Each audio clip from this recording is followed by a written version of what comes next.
AD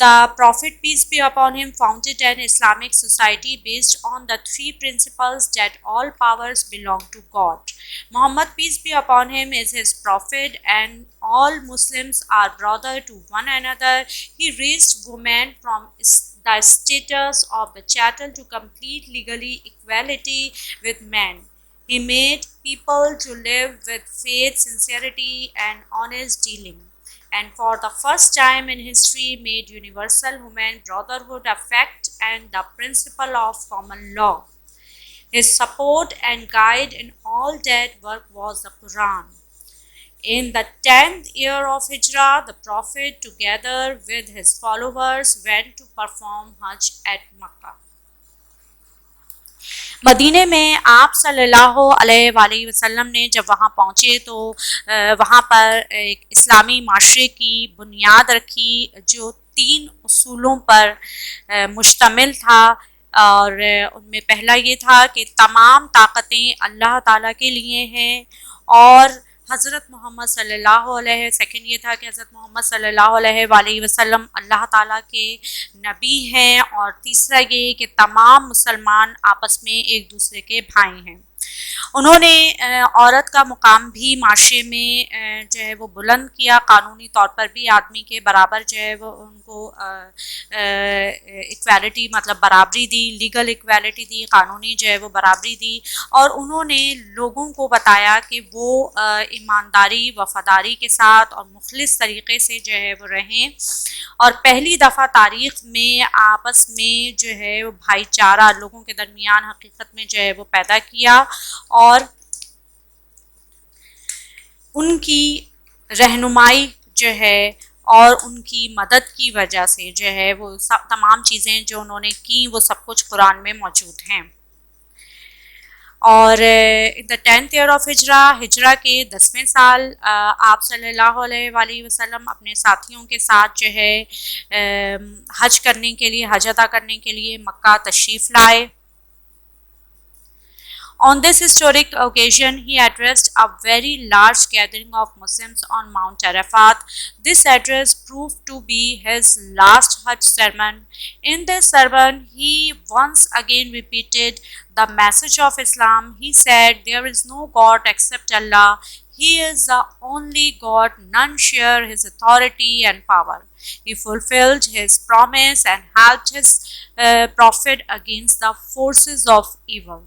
اس تاریخی موقع پر آپ صلی اللہ علیہ وآلہ وسلم نے خطبہ دیا ایک بہت بڑے اجتماع سے عرفات کی پہاڑی پر، اور اس خطاب میں انہوں نے جو ہے یہ خطاب جو تھا ان کا کیا تھا، یہ آخری جو ہے وہ خطاب ثابت ہوا ان کا، کیونکہ اس میں اس کو ہم حجۃ الوداع بھی کہتے ہیں، اور اس خطبے میں انہوں نے یہ بات دہرائی کہ اسلام کے پیغام کی بات دہرائی۔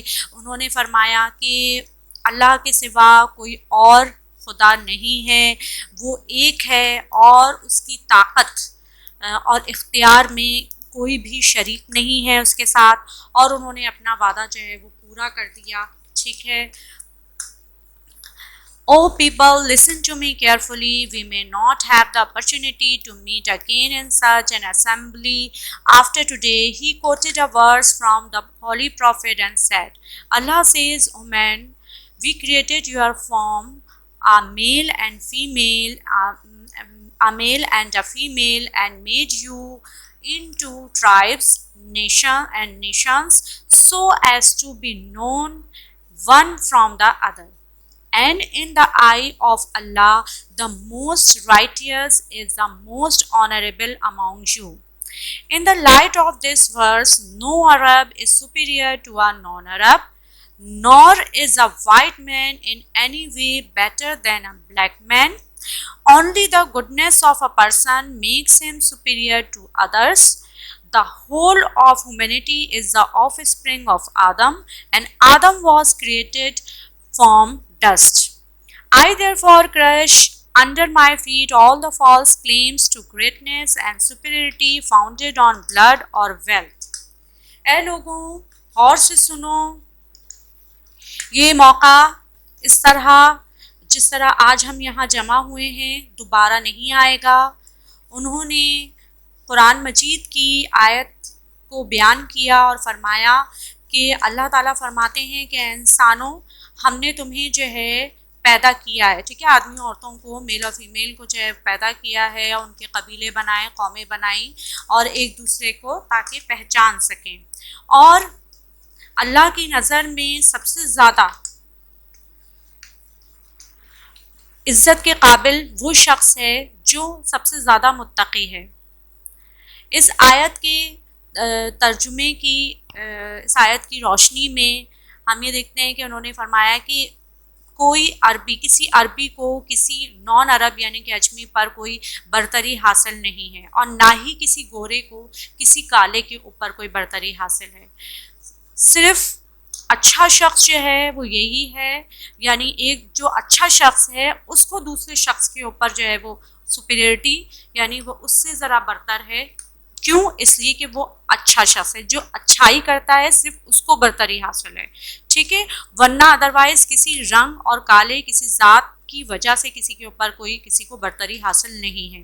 تمام انسانیت جو ہے وہ سب انسان کس کی اولادیں؟ حضرت آدم علیہ السلام کی اولادیں، اور حضرت آدم علیہ السلام کو مٹی سے پیدا کیا گیا تھا. آپ نے مزید فرمایا کہ میں آج تمام جتنے بھی خون کے، ذات پات کے، جتنے بھی بڑائی کے دعوے ہیں ان سب کو میں آج اپنے پیروں تلے کچلتا ہوں.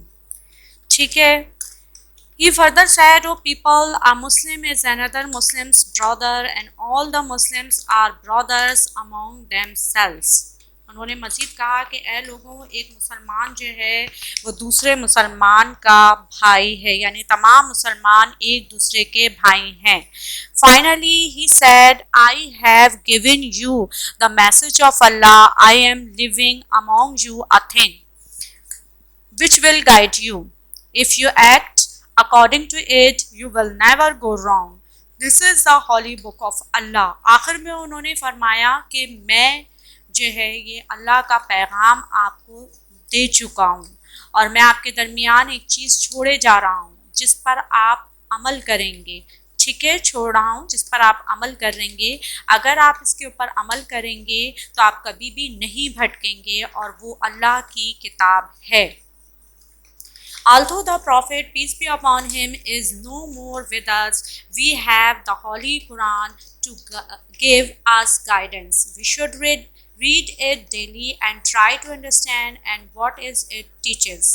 If we make a habit of acting according to its teaching, we will very soon achieve our former greatness in the world.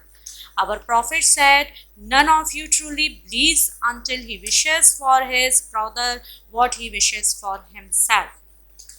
اس کے بعد آپ صلی اللہ علیہ وآلہ وسلم اس خطبے کے بعد زیادہ عرصے ہمارے ساتھ نہیں رہ سکے، لیکن انہوں نے ہماری رہنمائی کے لیے کیا چھوڑ دیا ہے؟ قرآن شریف چھوڑ دیا ہے، اور جس کو ہمیں روزانہ پڑھنا چاہیے، اور اس کو جو بھی اس میں تعلیمات لکھی ہیں اس کو سمجھنے کی کوشش کرنی چاہیے، اور اس کو اپنی عادت بنا لینی چاہیے کہ اس کی تعلیمات پر ہم جو ہے عمل کریں.